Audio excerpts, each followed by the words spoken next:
Morning, everyone. Welcome to the next session at the Backyard. It's great to be in Dingle for Blas na hÉireann again. My name is Malachy O'Connor. I've got Maria Shvedar from GS1 and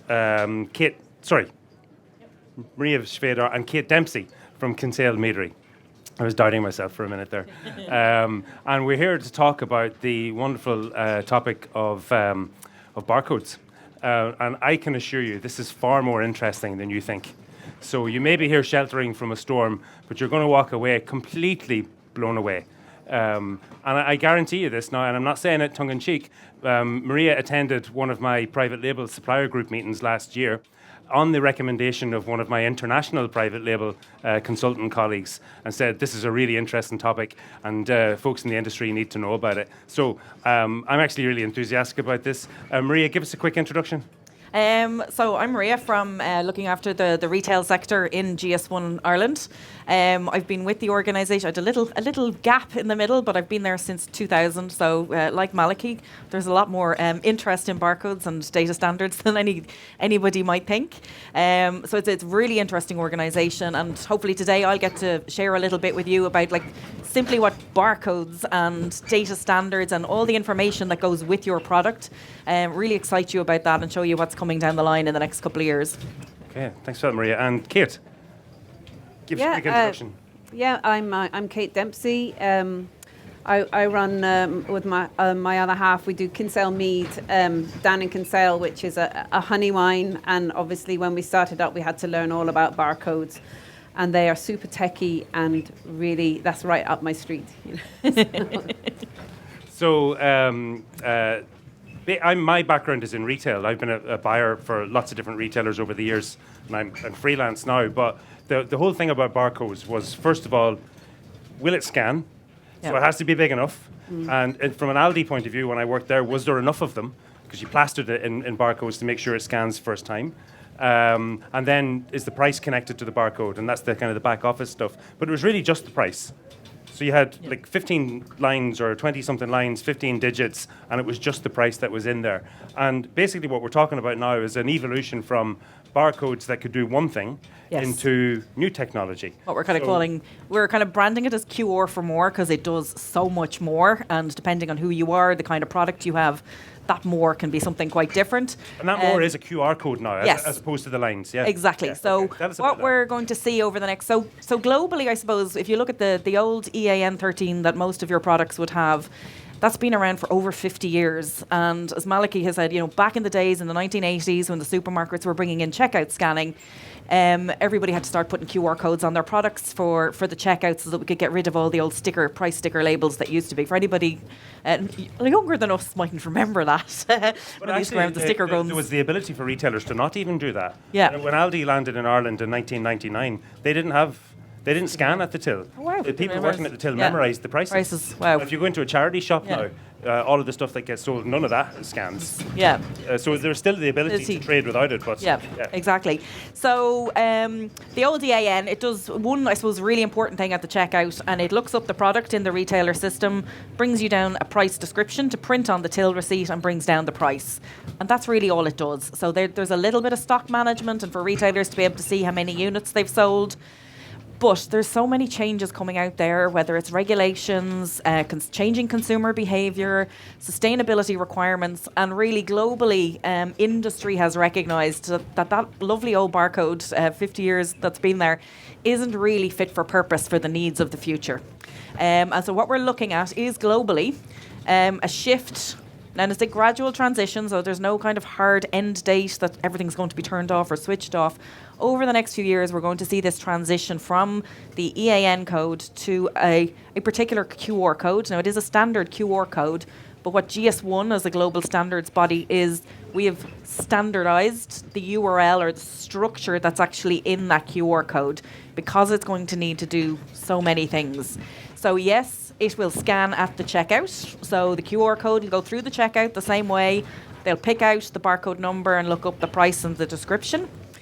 But after that, it gets really exciting, because depending on your product, if you're in, say, fresh produce, meat, deli, where things like batch numbers and expiry dates become really important, they can actually be put into the QR code as well. So now you're looking at being able to look at, looking at your stock and your inventory, but right down to batch level, expiry date level. So you don't just know you've 20 units sitting on a shelf, you've an item by item view of expiry dates and how many days shelf life there is left. So when you start to overlay computer systems, software, even AI, what is possible because you've all of this data available to systems. So it'll radically transform how fresh produce is managed, how food waste is managed. God forbid, in the event of a recall, you can be much more specific about recalls and product that are affected, both in store and also for the consumer, because the consumer can scan these QR codes with their mobile phones. Which is not something... They can't scan a normal barcode today. Yeah. So they'll be able to access information that, say, you as a producer are providing, whether it's about recipes, allergens, ingredients, maybe coupons, information about other products you want to promote, looking for feedback. So it really gives you that direct line with your consumer. They're sitting at home at the dinner table or at the breakfast table. They scan the QR code. And I suppose that's one of the things I want to leave with you today going, imagine your consumer sitting at home at the kitchen table or in a restaurant if they pick up a bottle of sauce that's on the table. What do you want them to see? What do you want them to learn? What do you want to communicate with them about? And I think that's where that QR code really as a portal to more information starts to get really exciting. And that portal, it's mind-blowing actually. There's no limitations on it. So if I think again from a retail point of view, all of the complexities with a variable weight barcode, because it was like an individual product every time because the weight was different. Yeah. All of that can be embedded in the QR all of code. that. Price, exactly. The use-by dates, and that will be relevant both in retail setting and in a factory production setting. Yeah, exactly. And for retailers around the world that are already, it is a technical change. So companies are piloting. So you will see some of the big retailers around the world, they are testing this, they're piloting it, they're testing how fast they are to scan at the checkout. Mercadona, a really famous Spanish retailer, they have been piloting since early last year, so they're live about a year. They're transitioning all their fresh produce, so their meat, their fish, their chicken, and so on.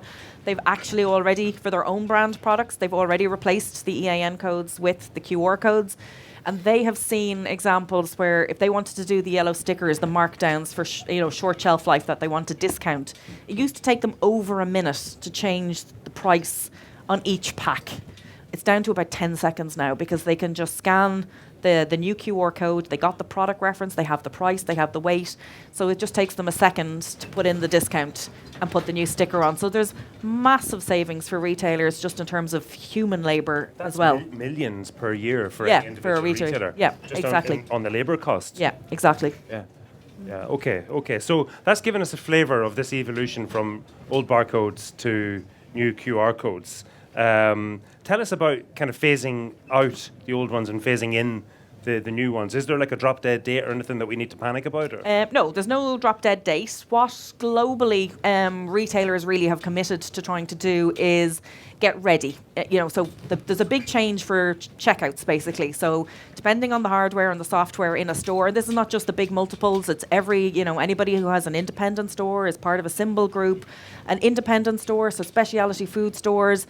And all the other stores, so your forecourts, your garden centres, anywhere like that might stock food, they need to go and check, well, actually, is my equipment ready and capable?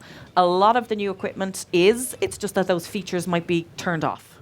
So one is just look at your till systems, look at your software, talk to the people that you bought your point of sale and barcode scanners from and just ask them the question, is my hardware and software ready for QR codes? It goes under a number of different names. Some people call it Sunrise 2027. It's been called Ambition 2027. What, this transition? It's this transition. So, or global migration to 2D barcodes if you want the really technical version.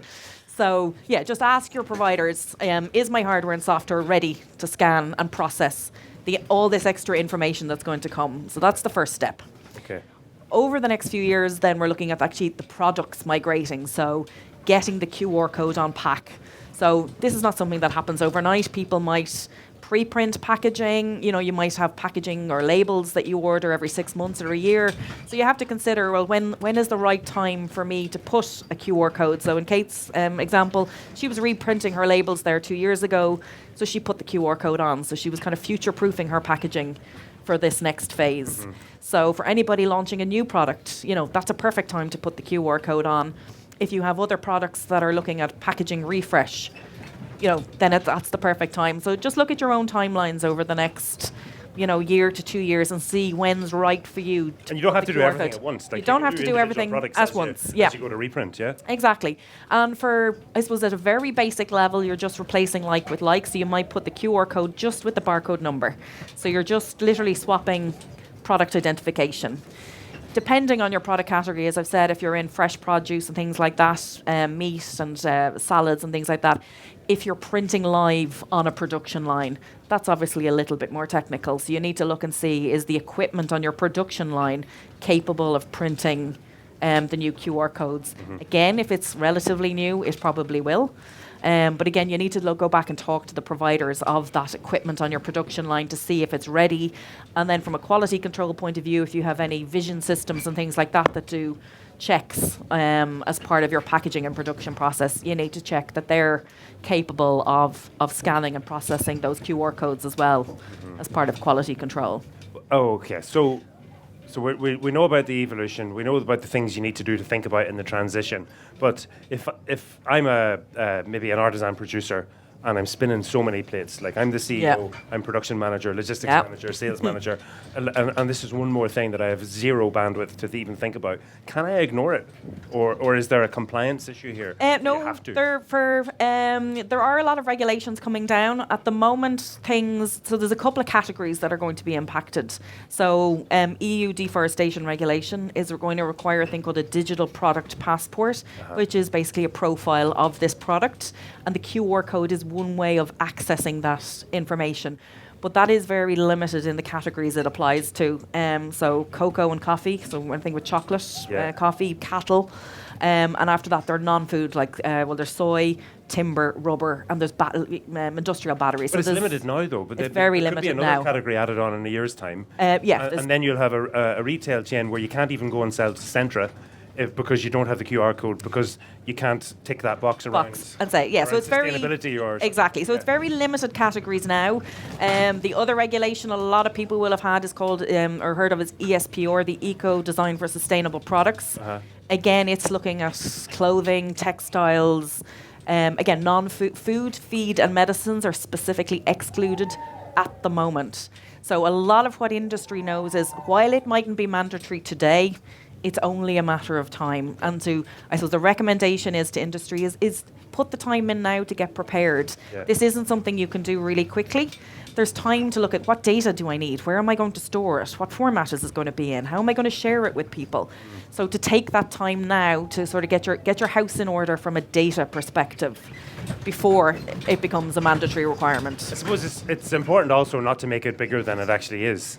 Like if you have a small production facility and you're printing barcodes currently, you bought that machine off somebody. So you ring them and say, how am I fixed for QR? Exactly. Or if you've got labels coming in from a printer, you talk to the printer and say, can you switch me over to QR? Codes. Exactly. Yeah. And then at the next print run, you can decide what you link to that QR code. Exactly. And it can be just one page. It might be the product page about that specific. Obviously, the nice thing about the QR is it's not just like a marketing QR code where you land on your homepage of your website. You can bring them to a specific, and this is what Kate has done, you bring them to a specific page that's about that exact product. So everything is very personalised to that particular product. And the benefit is you can go from one link, you can do multiple links. So you can bring them to sustainability pages, certifications. Maybe if you're a B Corp, you can kind of link to that, link to social media. If you're doing recipes, you can link to your YouTube channel where you've videos. So it's you can have that's the benefit of this particular type of QR code, is that it can have multiple links, not just one. Yeah, that's really interesting. Kate, I'd love to hear what your experience of it was. Sure, yeah. So people want to see what it looks like, guys. So there's the regular barcode. Can you all see that? And then there's the QR code on the side. We have to right now have both of them, because some people will only be able to scan. Most people will be only able to scan the barcode there for the retailers. But yeah, that's the QR code. And in our case, we had a discussion, a few discussions, and ended up sending it onto a specific page on our website for this particular product, the Dark Forest honey mead. The idea that what was really appealing to us, apart from being really cool and hip and trendy, was to bring people. I imagine people in the shops, they see a bottle of our mead, they've never come across it before, they've never met us at festivals or tasted it before. They pick up the bottle, they'll scan that QR code, and then it brings them onto the page which says, this is what it is, this is what it's made of, you know, this is what you can do food pairing with it with, this, you know, this is, what kind of occasions you're going to be drinking it with. So it's like having somebody standing in front of you who's trained for each of our products to tell you what the drink is about there. So that was one of the most important things for us. Yeah. And the process of actually just putting the QR code on there, tell us how simple that was. Do you know what? There's not a lot of real estate on labels, so we had to lose some stuff to fit it on. Ah, okay. Yeah. Just making space for it was the yeah, main making complication. space for it is you have to think about that when you're doing it. Now it doesn't have to be very big, as you can see. It's not huge, but I'm actually really good at editing the words around because I was originally a poet as well as working in IT, so I can edit really well. So you had to make a little bit of space for it, and you need to leave enough space around it as well so that it scans. Okay, that's a little gotcha. Yeah. But yeah, there was a matter of just fitting it on what's already on your back label there. And Kate, any other learnings? So you said there it's really very simple. It gives you the ability to connect kind of eye to eye with your consumer, with whatever you want to say with them. And you're an expert, and they want to find out because they've scanned. Yeah. So that's brilliant as well. Considering making space for it. Any other learnings that you'd share? Anything you'd do differently, or? That's the brilliant thing. It's going to one of our pages. We own it. We also get a little bit of data to know that you've actually come onto our website, so we can change it. You know, if we get a review from I don't know, DLaffin or something, we can put it up there. Okay, so we can change it at our own will. We don't have to go and bother yourself, you know, when we have a change to make. Yeah. So it's not the QR code that needs to change. It's all you can control. It's a page it goes and you to. can continuously change and update what's behind all of that. Absolutely, yeah. Now we're a very small family-run company, so we don't have hundreds of products to go and change. So you'd have to have, if you're a massive producer, you know, you've got to take somebody on who knows how to do all that kind of stuff. Yeah, super. You must have questions. What do you want to ask whilst we have the experts on stage? Hi, how are you? My name is Helen O'Sullivan. I'm from Killorglin, County Kerry. I'm the last bakery in Kerry. We've probably about 40 different products, and all along I just changed the last couple of digits of the barcode and create the new barcode for a new product. But I did ring last year after being here at Blossom Heron as well. I rang GS1 because I wanted to update my own database of the information behind it.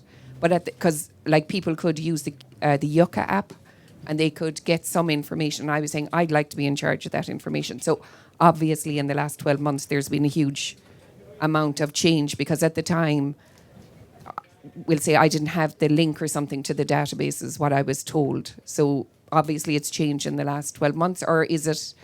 There's a tool obviously historically every producer would have managed their own barcodes internally. A number of years ago we brought out a tool called Barcode Manager that people could go into and generate the barcodes, allocate the next number, and they didn't need to know all the science behind the numbers and the item references and the check digits. So that's available. But obviously, to make sure nobody in error duplicates a barcode or issues a new number to something that already exists on the market, you need to upload your existing product data set. So if you had 40 products, we would look to get those 40 numbers from you, upload them into Barcode Manager, and then you can continue on with the next that next number. As part of this rollout, Barcode Manager will also get the capabilities of generating QR codes and digital links, which is the structure that goes into it. So for every item you have in Barcode Manager already, you will be able to access and download, I suppose, the matching QR code and set the link that you want it to point to. So again, whether you're on Barcode Manager or not, just ring us up. We'll help you on board. We're bringing out loads of some companies have hundreds of products, especially if they've been around for 20 or 30 years. So we have a couple of new tools in the pipeline just to help people pull together what we call that legacy data, get it into Barcode Manager so that you're set and ready to continue on. Okay. Good stuff. What are the questions?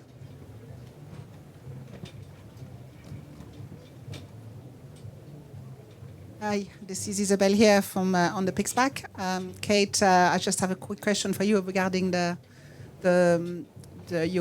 QR code. Do you actually use it for data to manage your batch numbers, or do you also actually have possibility to know where you are actually selling it, or where do you put it, and how does that work? We don't use it for batch numbers currently. It would be something we can have a look at. And then what was it? Oh, where we're selling it? No, I don't think we get that data at all, do we? No, but it's an option, or if you could, one of the options you could add is to advertise your list of retailers to consumers. Okay. Yeah. The Kate was very pioneering as an innovator over 2 years ago. So I suppose the systems, the platforms, the commercial offerings that are available on the market now simply didn't even exist when Kate was starting. So I suppose to answer on Kate's behalf, one of the things you do differently, Kate built her own pages in-house. Nowadays there's other platforms out there that you can use to do that. They'll give you lots of analytics and they'll look at batch.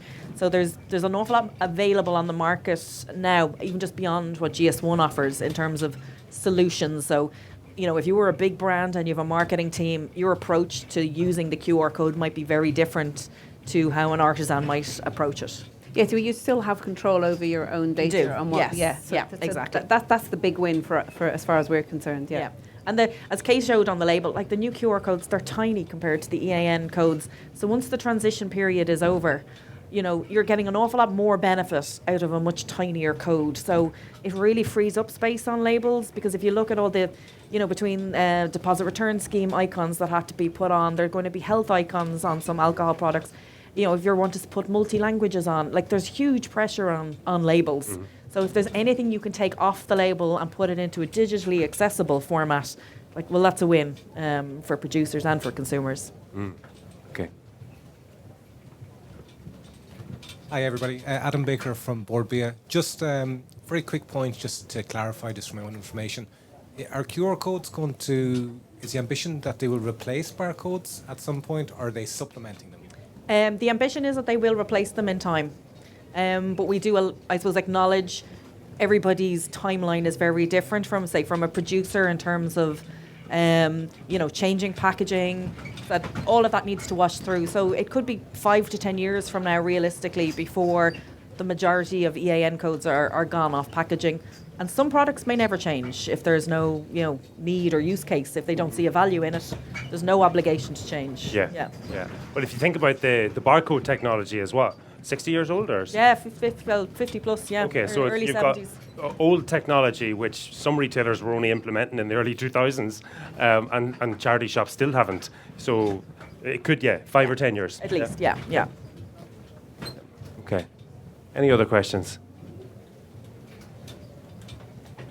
Okay, so Maria, wrap it up for us then. What are the key takeaways that you would land with the group? I think for retailers, especially independent retailers, go talk to your hardware and software providers and just ask the questions like, am I ready? What do I need to do? What do I need to upgrade? Or is it something I can turn on?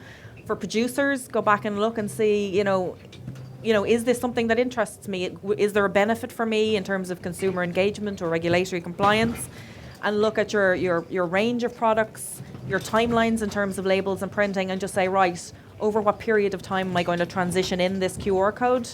And then finally, like GS1, we're your members, anybody that gets barcodes from us, our help desk is there. We're there just to answer questions. So just pick up the phone and ask, and we'll help you. Okay.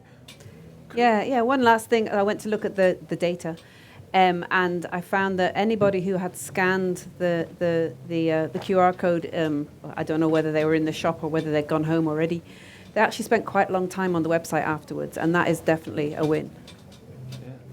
Yeah. Very good. Very good. Okay. Let's wrap it up there. Thank you, Maria. Thank you very much. Thank you. Thank you.